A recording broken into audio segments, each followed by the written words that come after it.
Alam mo ba na si Mia ang kauna-unahang hero at ang logo ng Mobile Legends na ginawa ng Moon God?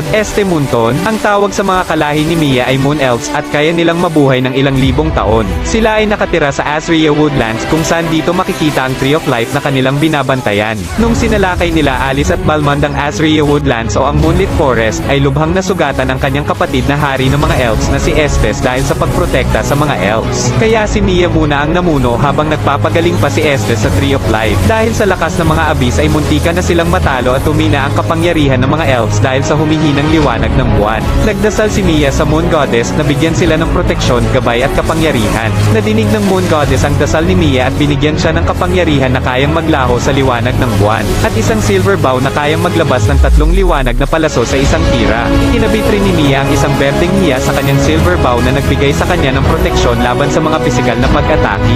Di nagtagal, natalo nila Mia ang kampo ng mga demonyo.